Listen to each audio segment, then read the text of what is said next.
दीदी काय काय करते? आज डोसे करते बाळा. तू म्हणलीस ना खूप दिवस झाला डोसे नाही केले, डोसे करते. ओके. इथे रात्री मी डोश्यासाठी डाळ आणि तांदूळ भिजत घातले होते. त्याला आता मिक्सरमध्ये बारीक करून घेते. इथे बटाटे उकडून घेतलेत, थंड होण्यासाठी ठेवलेत. आता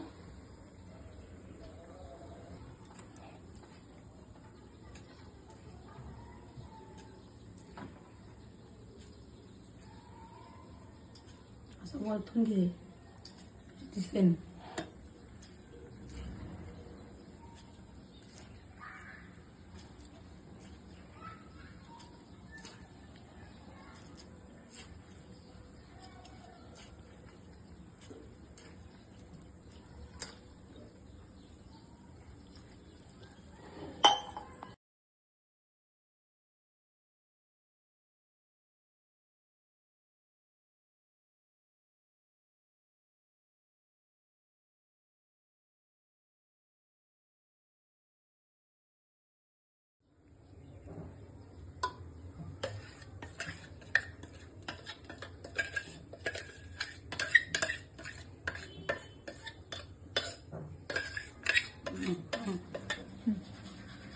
आता हे पूर्ण बारीक करून घेतलं.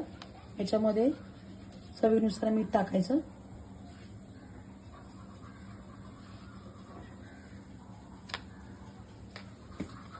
आणि थोडासा सोडा टाकायचा याच्यामध्ये.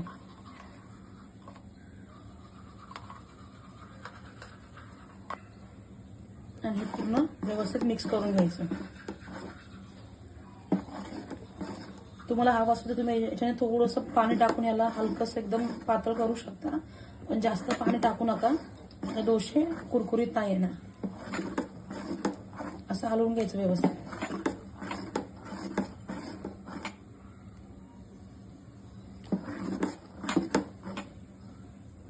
आता या मिश्रणाला कमीत कमी अर्धा तास झाकून ठेवून दे. चटणी करताना याच्यामध्ये खोबरं, ओलं खोबरं, थोडीशी कोथिंबीर, तिखट मिरची घेतले, शेंगदाणे टाकलेत आणि ही भाजकी डाळ येते, ही थोडीशी याच्यामध्ये टाकायची भाजकी डाळ. आणि हे सगळं बारीक करून घ्यायचं.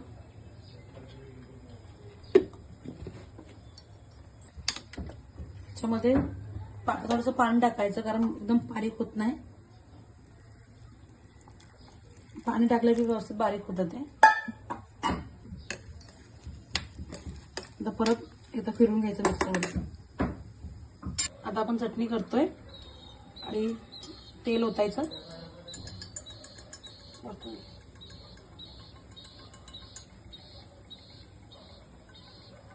तेल चांगलं कडकडीत असं तापून न्यायचं.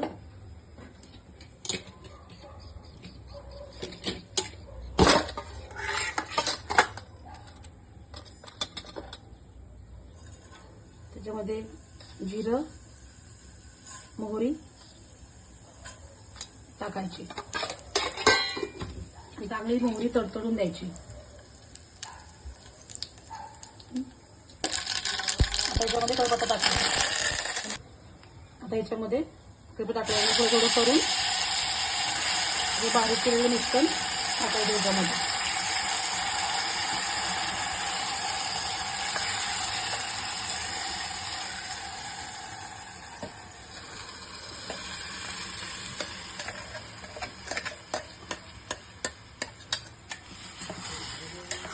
तुम्हाला हवं असेल तर थोडंसं पाणी टाकू शकता, थोडीशी चटणी पातळ करू शकता. त्याच्याने अजून मीठ टाकायचं बाकी आहे.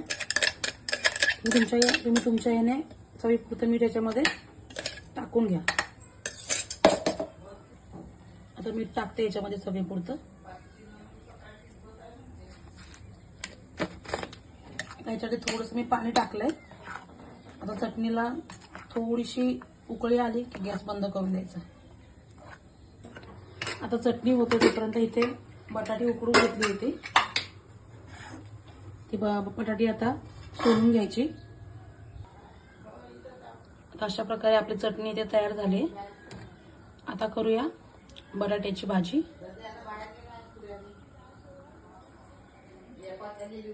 इथे बटाटी सोलून घ्यायची. आता इथे हा बटाटा पूर्ण असा मॅश करून घ्यायचा आणि इथे कढई ठेवले गरम होण्यासाठी. मिरची, कोथिंबीर आणि हे धन आणि मेथी जे असते ना ते त्याचे दाणे घेतले तिथे टाकायला.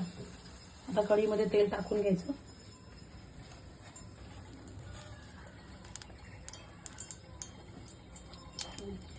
जिरं मोहरी टाकली. जिरं मोहरी तडतडली की कढीपत्ता टाक. आता याच्यामध्ये जे आपण हे मिरची आणि हे घेतलेले आता त्याच्यामध्ये थोडंसं मिक्स होऊन द्यायचं. त्याच्यामध्ये लगेच मिरची टाकून द्यायची.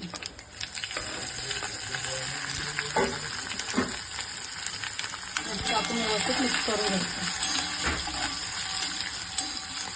मी सहसा कांदा लसूण नाही टाकत कारण कृष्णाला भोग लागतो त्याच्यामुळे. हळद टाकून घ्यायची.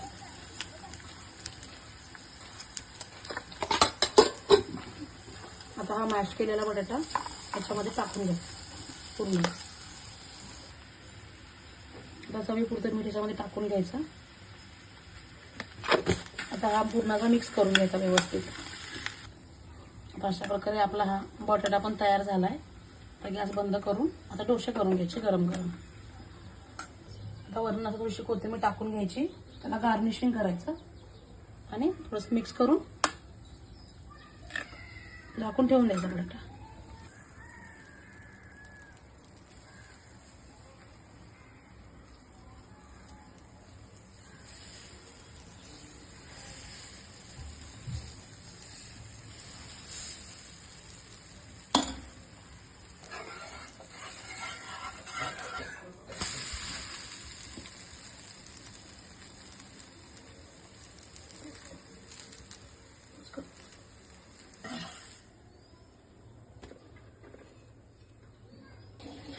अशा प्रकारे आपला डोसा चटणी आणि बटाट्याची भाजी तयार आहे. आता खाऊन घ्यायचं गरमागरम. भेटूया नेक्स्ट व्लॉगमध्ये. Bye bye.